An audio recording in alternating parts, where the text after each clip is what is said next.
একটি সংসার তখনই পূর্ণতা লাভ করে যখন সেই সংসারে সুখ, শান্তি, আনন্দ বিরাজ করে। আর যেখানে সুখ শান্তি নেই সেটাকে আসলে সংসার বলা যাবে না। এমনকি সেটাকে কিন্তু চিড়িয়াখানার সাথেও তুলনা করা যাবে না। কারণ পশু পাখির মধ্যেও সুখ শান্তি বিরাজ করে।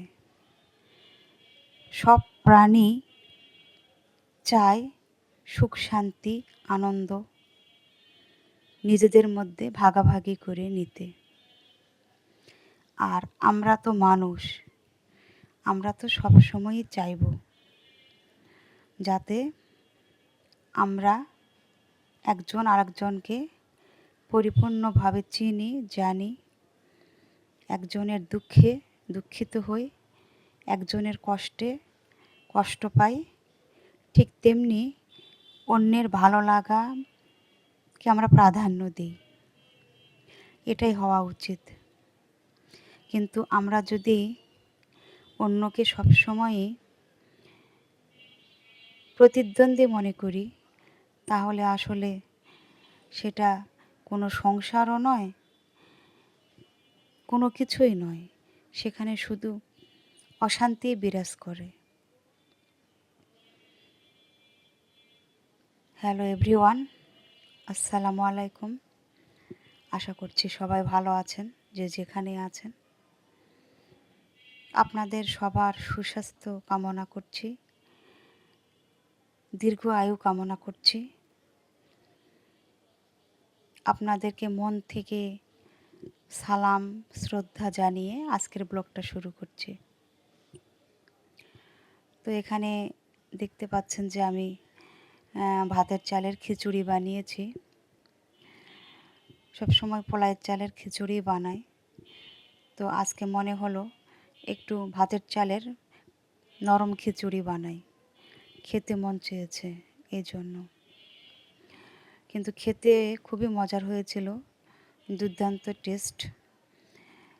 তো আমার ছেলেও খুব পছন্দ করেছে, আর ছেলের বাবা তো খিচুড়ি অনেক পছন্দ করে, বলতে পারেন খিচুড়ি লাভার। খিচুড়ি, বিরিয়ানি, তেহারি এগুলোই তার অবশ্য পছন্দের খাবার। তবে আমার ছেলে সবসময় যে পছন্দ করে তা নয়, তবে ও এই আজকের খাবারটা অনেক পছন্দ করেছে। তো একদমই গরম গরম আমরা মা ছেলে খেয়ে নিচ্ছি। মায়ের আব্বুকে ডেকেছি, তো বললো যে হাতের কাজটা শেষ করে আমি আসছি। তো এইরকম পাতলা খিচুড়ি আসলে গরম গরম অবস্থায় না খেলে পরে যতই আমরা ওভেনে গরম করি সেটা কিন্তু ভালো লাগে না আর। তো এই যে খিচুড়ির সাথে ডিম ভেজে নিয়েছি, সাথে লেবু তো আছে, আচার তো লাগবেই আমার।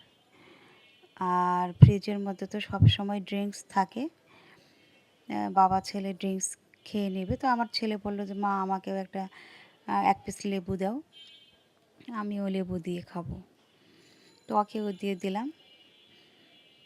তো ছুটির দিনগুলোতে আমি আর আমার ছেলে সকালে নাস্তা, লাঞ্চ একসঙ্গে করার চেষ্টা করি। ডিনারটা অনেক সময় হয় না, অনেক সময় বলতে বেশিরভাগ সময়ই হয় না।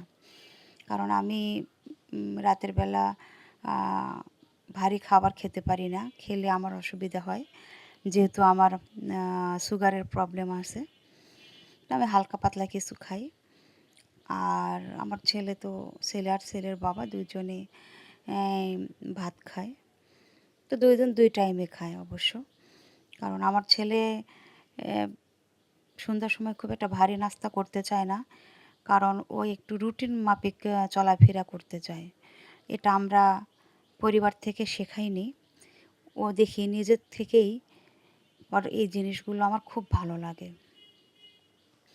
ও দেখা যায় 9টা, খুব বেশি হলে 9:30, কখনো দেখা যায় 8:30টার মধ্যেও খেয়ে ফেলে এরকম।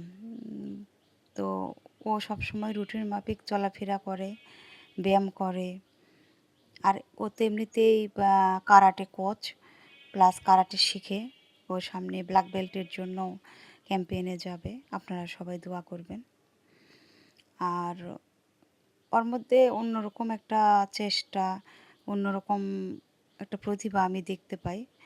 কারণ কোনো কোনো জিনিস আসলে বারবার বলেও কিন্তু হয় না। আবার কোনো কোনো জিনিস দেখা যায় নিজের থেকেই গড়ে ওঠে। তো ওকে আমি দেখেছি যে টাইম মতো খাওয়া, গোসল, নামাজ, ও কিন্তু নামাজ পড়ে। সব কিছুই দেখি ও করে, আমাকে বলতে হয় না। এই জিনিসগুলো আমার খুবই ভালো লাগে। আর আসলে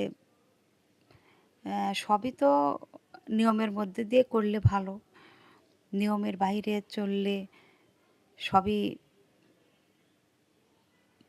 সমস্যা আর কি। তো যাই হোক, আমরা সবসময় নিয়মের মধ্যে চলতে ভালোবাসি, কিন্তু অনেক সময় দেখা যায় নিয়মের বাহিরে অনেক কিছুই হয়। তো এখানে আদা রসুন কেটে রেখেছি, মানে উপরের চোকলাটা সিলে রেখে দিয়েছি। এখন ভালো করে ধুয়ে কুচি করে কেটে ব্লেন্ড করে নেব।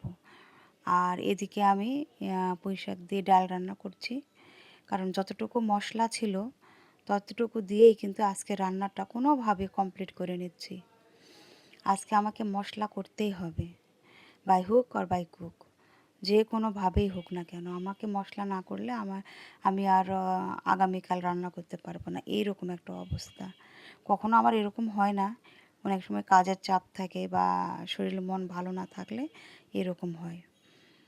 তো এই যে ছোটো মাছের যে চচ্চড়ি করেছিলাম, তেলগুলো একদম সব নিচের দিকে চলে গিয়েছে। যখন বাটির মধ্যে রাখি তখন তেলগুলো একদম নিচের দিকে চলে যায়। এজন্য আজকে কড়াইয়ের মধ্যে রেখে দিয়েছি, খাওয়ার আগে জাস্ট একটু গরম করে নেব, এই আর কি। তো আমার রান্না অলমোস্ট কমপ্লিট হয়ে গিয়েছে। আর এই ফাঁকে আমি অন্যান্য কাজও করে নিয়েছি।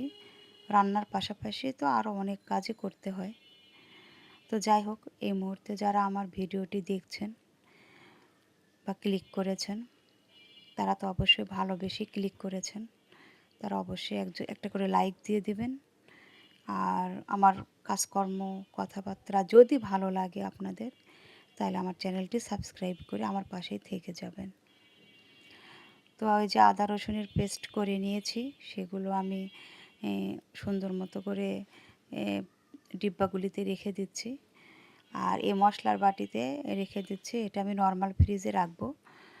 আর বাকি দুটা যে ডিব্বা আছে ওই ডিব্বার মধ্যে রেখে আমি ওগুলো ডিপের মধ্যে রেখে দেব। তো একবারেই আমি সবসময় বেশি করে মশলা করে নিই, কারণ এটা হচ্ছে একটা প্যারা। আদা রসুন পেস্ট না থাকলে আসলে রান্না করাটা মুশকিল। সব কিছু যখন হাতের কাছে থাকে তখন রান্না করাটা আসলে খুব বেশি কষ্টের নয়। তো যাই হোক, ভিডিওটা দেখতে থাকেন, ভালো লাগলে সবসময় আমার সাথেই থাকবেন, আমাকে সাপোর্ট করে যাবেন। আর আরেকটা কথা, আমরা কিন্তু কেউ কাউকে কাঁদাবো না, ঠিক আছে? আমরা সবসময় হাসি মুখে থাকবো, সবাইকে ভালোবাসবো। আল্লাহ হাফেজ।